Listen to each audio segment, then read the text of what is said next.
Budu adinde ni budu zanimasa business of daji adinde budu vedulat iya ni budu dengi Brazil circuit chobitat milionero ya budu mi toka galavo irabo prosta nasidia na meste prosta nivikadia iya gor yeste ya gavaruwe ta toka sheres mudros budu zarabat va milione budu shidaji ni zanimayas ni business of takda ni prastite na vam yeste visa mighty business of sutra noveshira hold it in Arabutu. Ya daje ni budu kadi na Arabutu.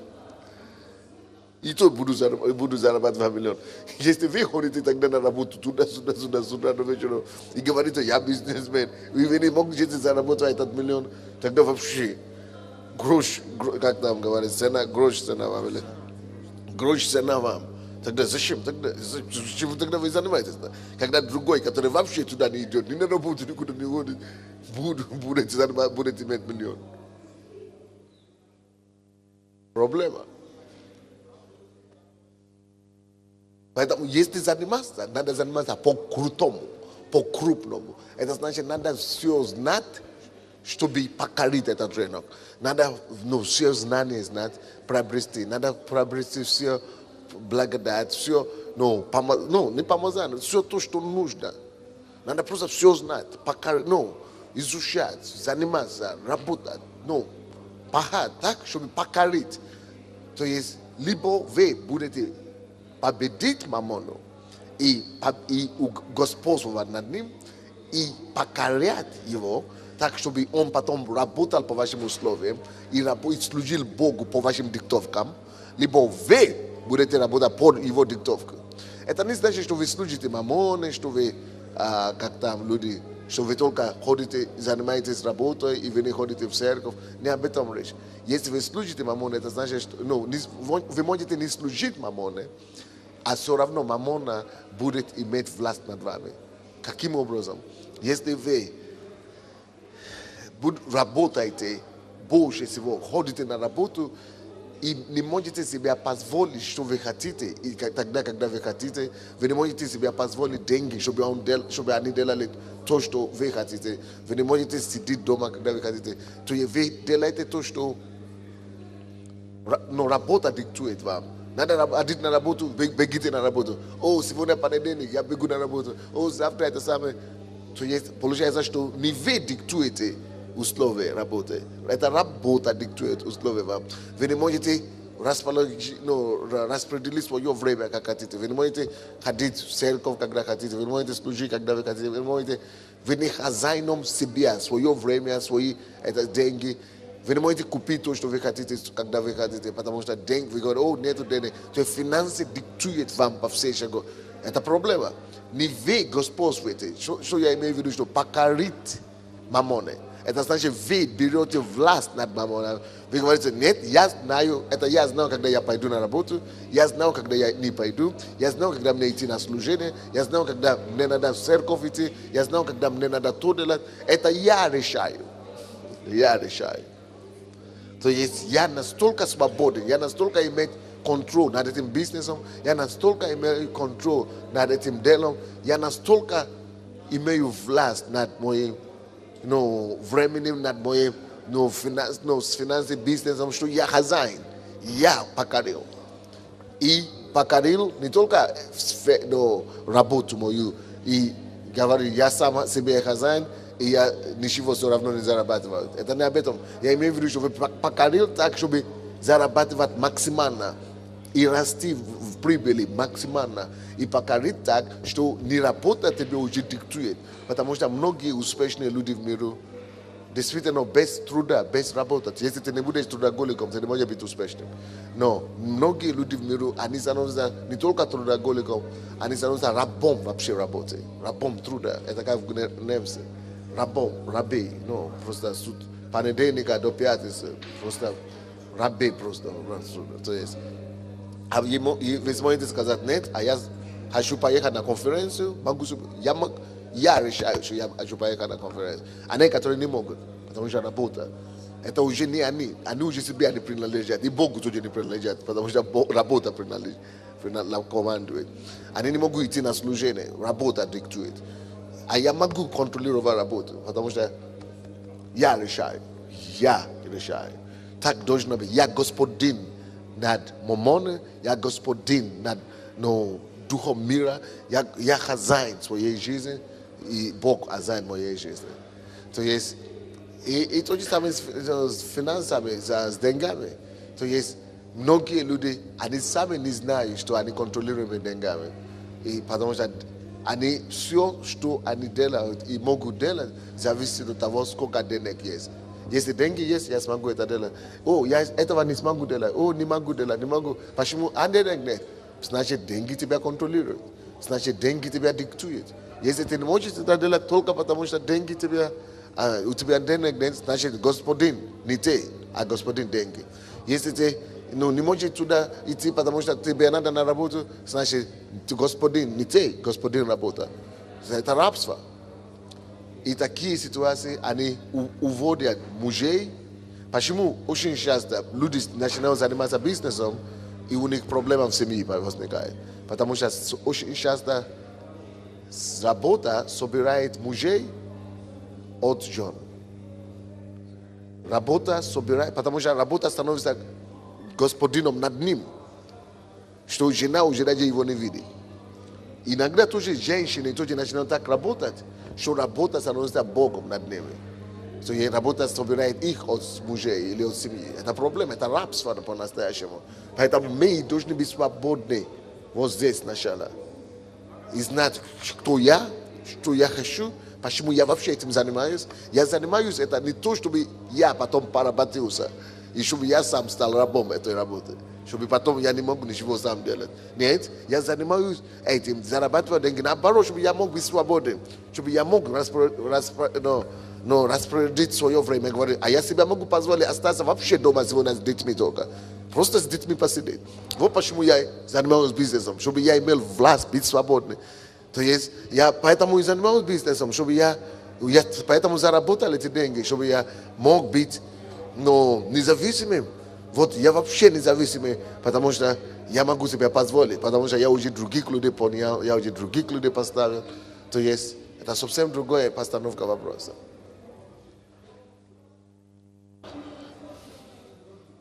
Вот, итак, два Бога в этом мире. Мамона и Господь Бог.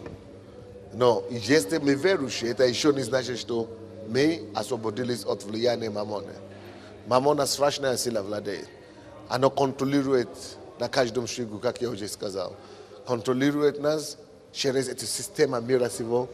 Бегом на работу, туда-сюда. С утра пошел, в днем вечером, потом очнулся, уже седой. И все равно ничего не заработал. И все, что заработал, уже собрали. Проблема.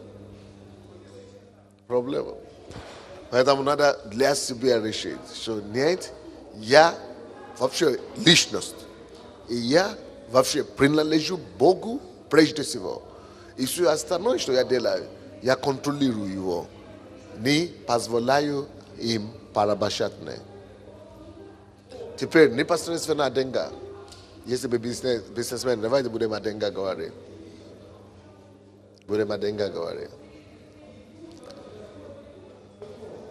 Будьте осторожны или научитесь обращаться с деньгами, чтобы деньги не стали вашими Богом, чтобы деньги не стали вашим господином. Контролируйте деньги. Как контролировать деньги? Как деньгами поступать? Первое, чтобы, если вы не хотите стать рабом денег, звоните апостолу Тофуну. Апостол Тоф, он должен учить. Звоните ему, что мы ждем, уже опоздал. Или пускай в офисе звонит. То есть, если вы не хотите стать рабом денег, прежде всего, научите платить ваши счета. Платите свои счета вовремя. Потому что должник делается кем?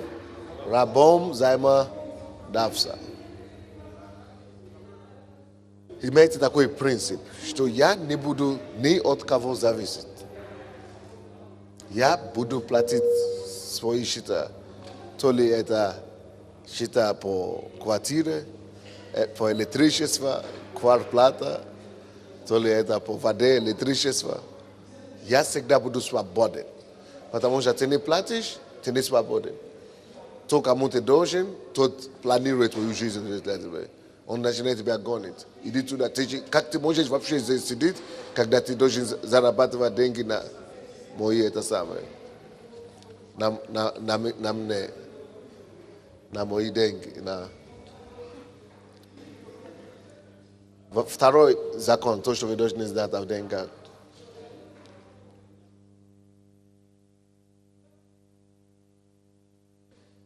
Если вы должны кому-то что-то, и вы не успеваете платить, у вас долг, никогда не пытайтесь скрыться. Потому что это еще больше мучение, чем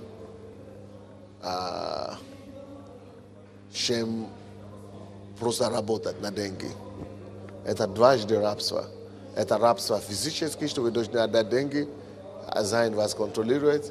Это еще и рабство ментальное, духовный и душевный контроль, когда вы пытаетесь скрываться и пытаетесь уйти от ответственности. То есть, если действительно вы должны кому-то, и у вас нет денег платить, или у вас не получается платить по каким-то причинам, вы идите на связь. Вы идите на связь с этими людьми, которые вам должны, или которые вы должны, и объясните им все по-человечески. Почему вы не можете платить, что получается, объясните им, что вы работаете, чем вы занимаетесь сейчас, какие усилия вы прилагаете, и как у вас получается платить или не платить. И вот, объясните людям, почему так выходит. Что вы намерены платить, и вы будете платить. И чтобы они не боялись, и что все будет нормально. То есть, всегда выходите на переговоры.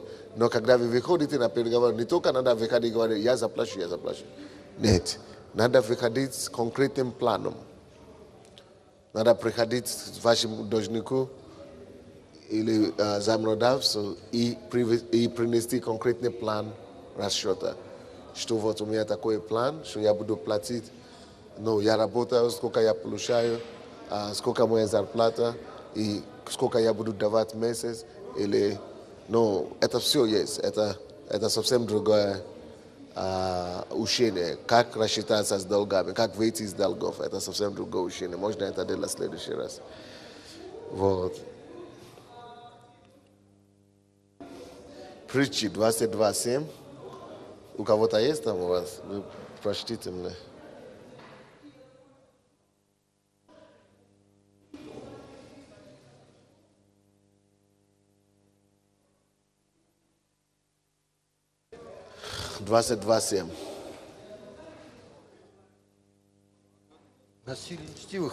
Насилие нечестивых обрушится на них, потому что Богатый господствует над бедным, и должник делается рабом взаимодавца. Он будет господствовать над вами. И чтобы избежать этого господства, и чтобы избежать этого рабства должника, лучше вам пойти уже, выйти на свет. Потому что свет делается все свободно, то есть открыто. Если дела тьмы, она порабощает, а свет, когда выносится на свет, все, поэтому выйдите на свет, выведите это все дело на свет и объясните, чтобы вы не были в рабстве. Следующий закон, который вам пригодится, финансы. Что, это не закон, а следующее, то, что вам надо знать, чтобы не быть рабом финансов. Работайте, будьте скрупулезными, работать с деньгами. Будьте скрупулезными, работать с деньгами. У вас должны быть мельчайшие детали.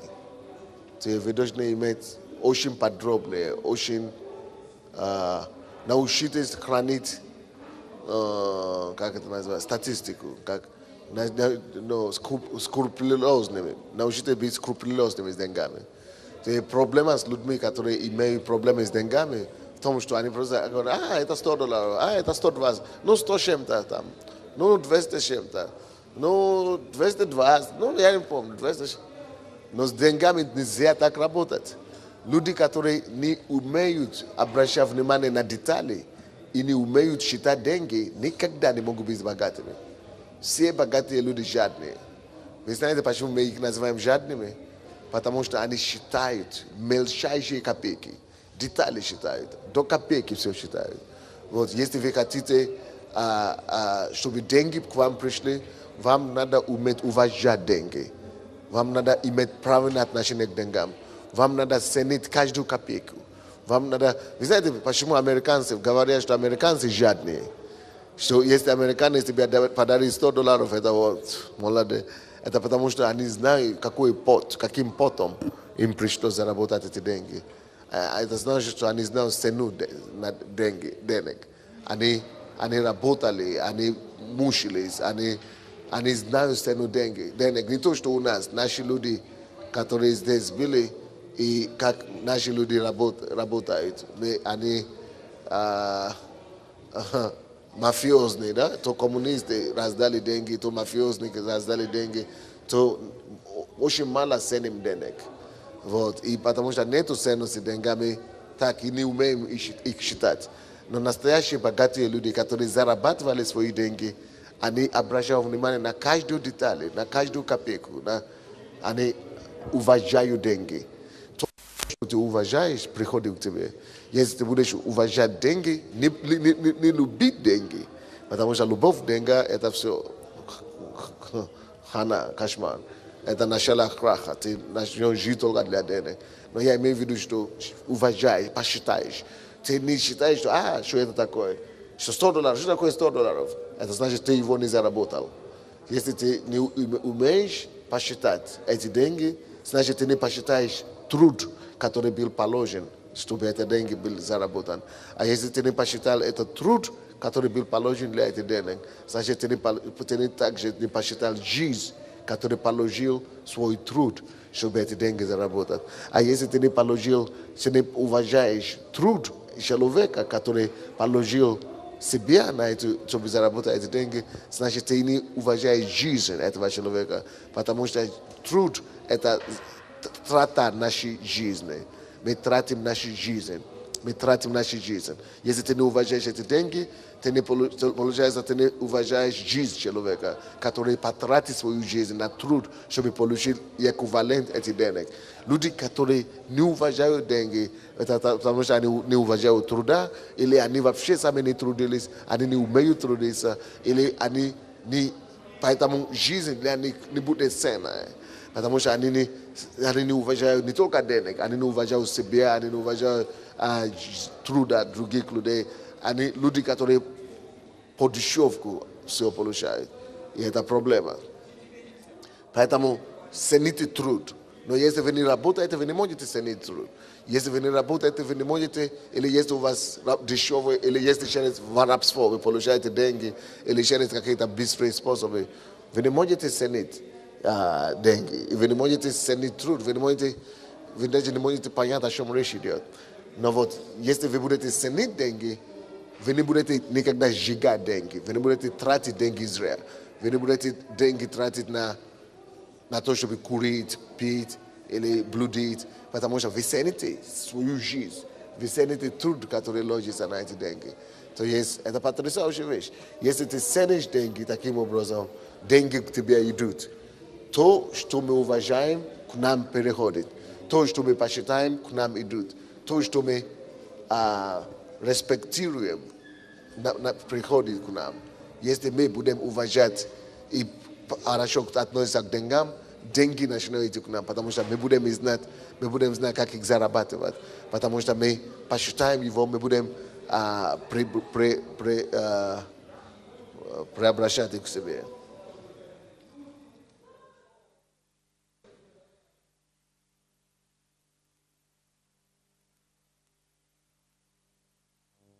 Поэтому Люди, которые уважают деньги, они будут хранить мельчайшие статистику о деньгах. Допустим, вы получаете $100 в месяц.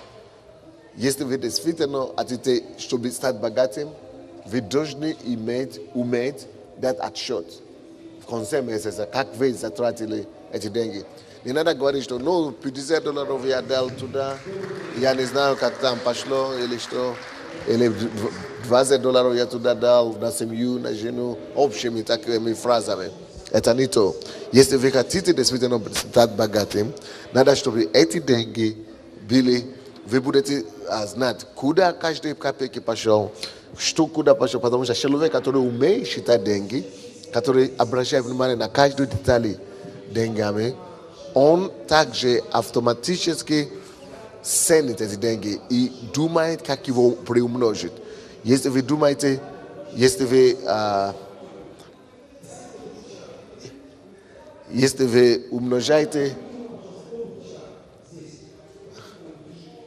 если вы уважаете деньги, вы будете планировать его. Они громко, не? Нормально?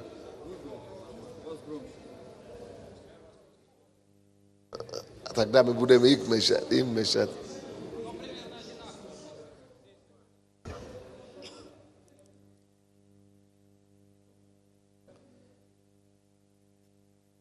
Если вы не умеете считать деньги, ценить деньги и считать деньги, то вы не сможете иметь большие маленькие. Когда они маленькие, то когда они большие, у вас будет проблем, вы вообще перепутаетесь в них. Потому что деньги нуждаются в политике. Надо уметь сортировать деньги по целям. Надо давать задачи деньгам. Надо дать им целям. Надо дать им работу. Какую задачу ты задашь? Какую задачу ты задашь деньгам? Эти задачи буду выполнять. Вот, но если ты не умеешь их считать, ты не сможешь направлять им какие-то направления или задашь им определенные задачи. И вы будешь просто путаться с ней. Получается, что деньги начнут тебя путать, деньги начнут тебя манипулировать, деньги начнут тобой править.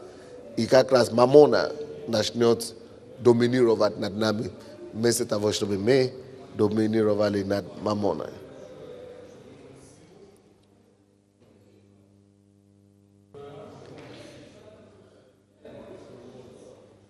Так, конечно, если мы хотим иметь свободу от денег или победу над деньгами, то нам нужно внутри себя сначала быть богатым. Я это писал в моей книге, как стать богатым быстро. Надо самим уже быть довольным. Потому что есть люди, которые держат миллион в руки, или деньги, когда у них нет денег, они нормальные. Как только что какие-то деньги попадаются им в руки, они теряют голову полностью. Они начинают что угодно вытворять. Вообще. Потому что они внутри не были богатыми. Они не обучали себя. Деньги не делают человека богатым. Деньги могут создать условия, деньги могут помогать вам обстроить вашу жизнь, но деньги не могут вас сделать, как я сказал, богатым. Вы должны быть богатым уже внутри. Вы можете быть состоятельным, да, через деньги, но вы должны быть богатым сначала. То есть вы должны иметь власть над деньгами, чтобы вы уже довольны. Допустим, я никогда не имею денег. Вот, у меня бумага там и платок. Я научился жить без денег. И чтобы я даже не чувствовал себя какой-то задний месяц, что у меня, некоторые люди, когда у них нет денег в руках, хотя бы 10 гривны. Они даже не могут выйти из дома, у них проблема. И некоторые люди, если у них нет $1000 или гривны, они не могут себя чувствовать, потому что они контролируют это. А я считаю, что я уже сам богатый. Я сам. Если я где-то появлюсь, цену себя больше, чем денег. Вот, ви должны начинать ценить себя больше, чем денег. Тогда деньги может покоряться вам. Уважайте себя больше, чем все эти вещи. Будьте богаты внутри, чтобы тогда деньги вас не порабощают, не сможет поработать. Будьте довольны. Научитесь также быть довольным.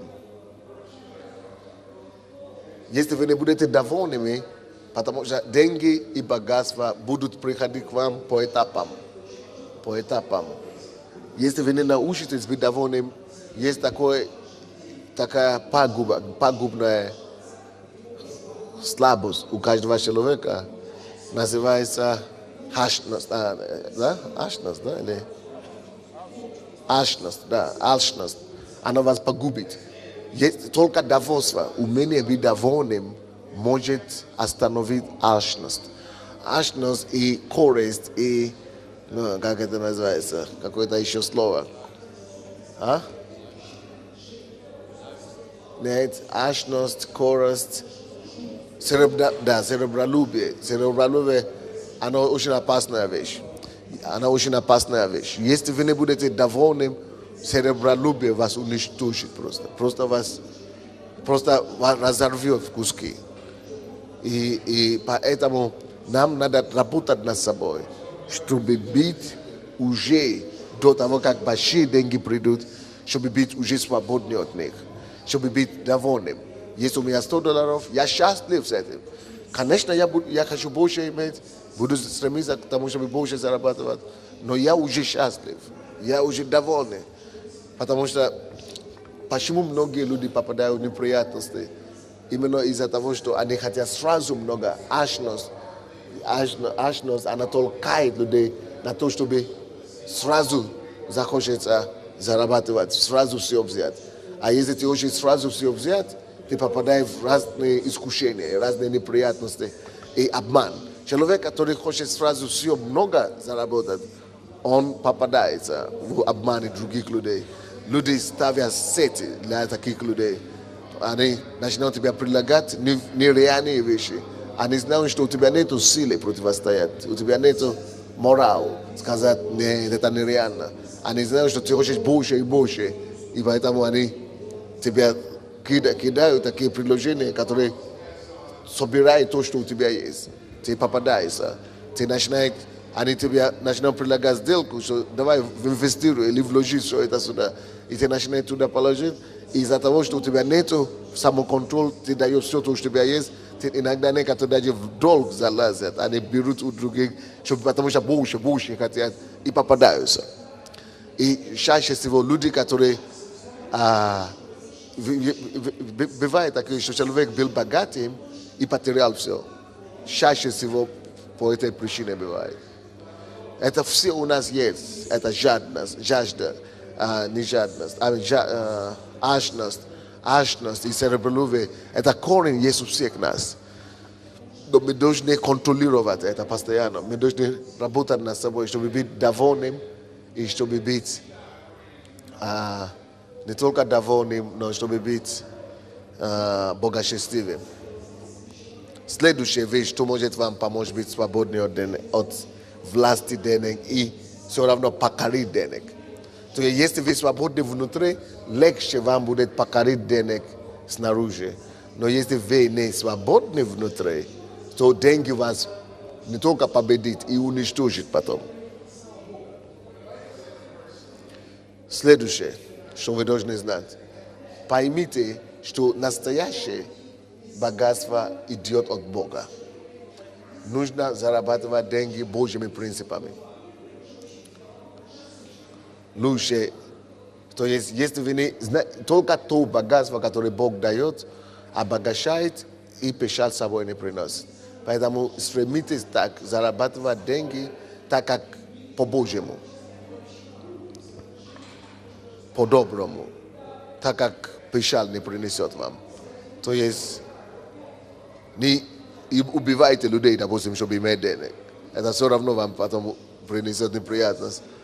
То есть Бог есть источник истинных богатств.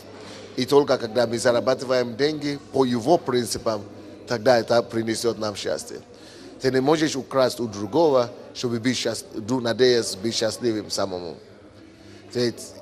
Бог есть источник всякого богатства. Пускай ваше основание будет в Боге.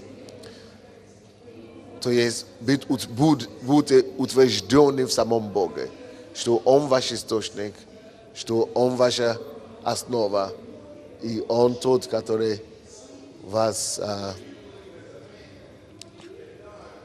сделает богатым, а не сам по себе, и не мир, не человек. Потому что очень часто, когда вы хотите быть богатым, вы начинаете смотреть на людей. И таким образом вы можете попасть в зависимость от людей, разных людей. Что тот не поможет, тот сделает мне богатым, или кто не покажет, как быть богатым. Бог есть источник всякого богатства. Он даст вам идеи, Он даст вам коллектив, команду, Он даст вам... У Бога есть миллион способов, как вам помочь, если вы готовы и если вы работаете в этом направлении. Следующее, что вам надо знать. Примите решение, пока вы идете к богатству, пока у вас еще нет богатства особо, примите решение, что Бог всегда будет первым в вашей жизни. Бог всегда будет на первом месте. Бог всегда будет самым важным. Самым важным всегда будет Бог. Я знаю слишком много людей, которые только начали зарабатывать деньги, их уже нету. Ни в церкви, ни в служении и так далее. Они раньше служили Богу, горели, делали все для Бога, они были примерными, верующими. Как только что деньги начинают, суета, короче, уводит людей. Суета побеждает людей. Люди пропадают. Люди теряют это все. Они сами это знают, мы все это знаем, все это говорим все время, но все равно люди попадаются в это. Это парадоксально. Мы все это говорим, все это знаем, все равно люди попадаются под этим обманом. Поэтому поставьте для себя цель, что Бог будет моим, Он будет первым в моей жизни постоянно, всегда, только Бог.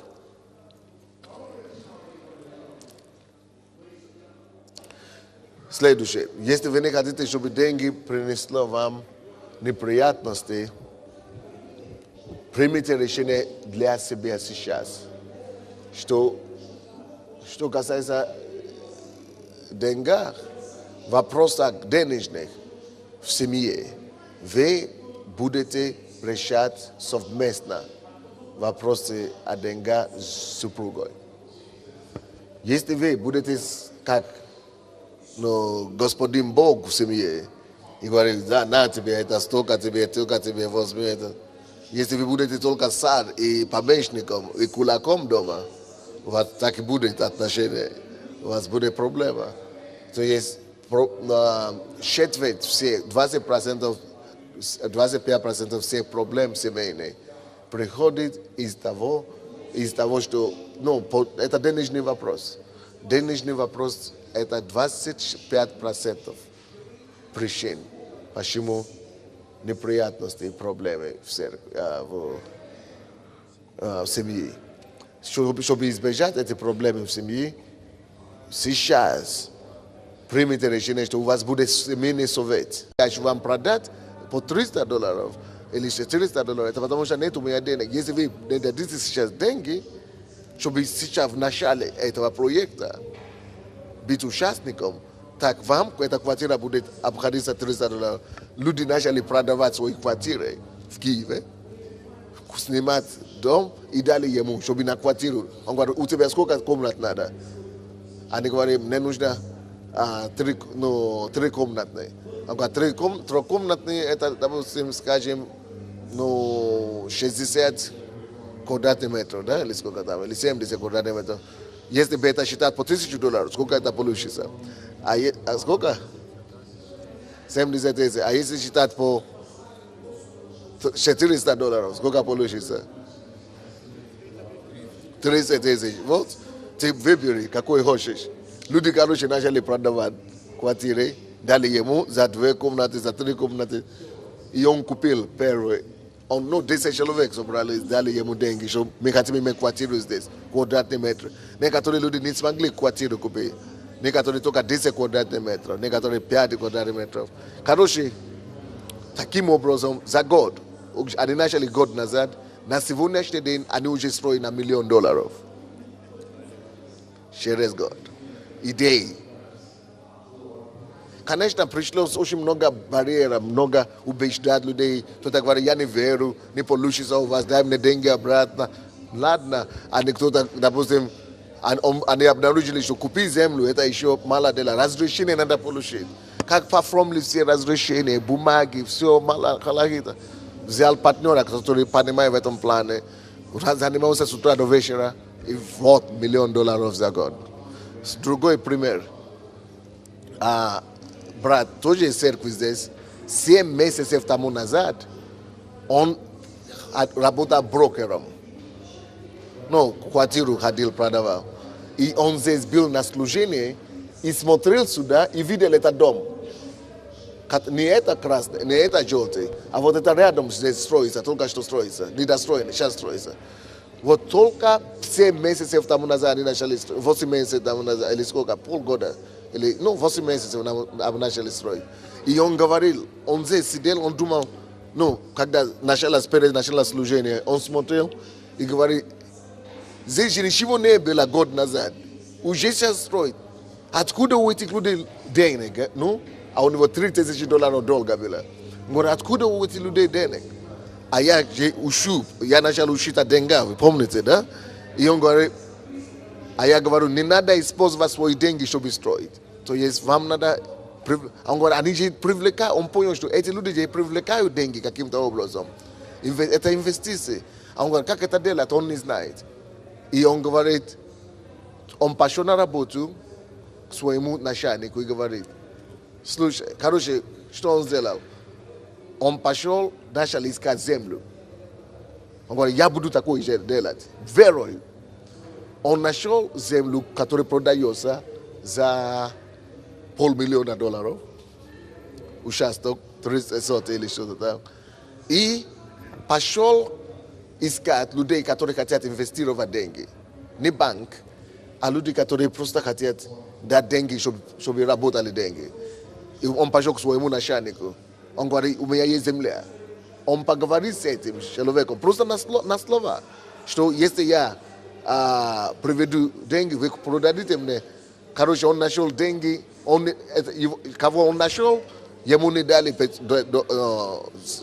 столько денег. Ему дали расписку, что они дадут ему на $100 000, что землю. А земля стоит $500 000. И он там получил землю, у хозяина земли, что за задаток.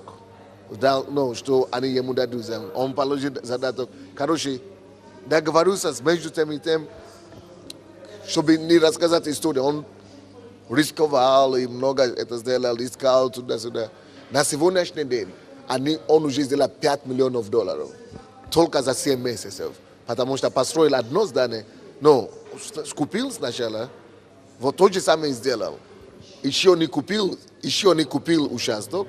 Только этот человек после задаток обещали ему, он построил, он нарисовал, начал делать рекламу. Что вы можете, вот как эти делают, вы можете купить здесь дом. Он начал возить людей, вот здесь будет многоэтажный дом такой. Вы можете здесь купить. Люди доверили ему, и он начал вот так. Это 2 примера такие. Это за 5-7 месяцев. Вера надо идти Бога. Бог с нами. Надо идти покорять мир. Вера. И надо быть радикальным.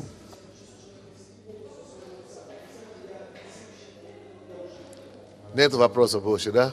Будьте благословенны. С Богом.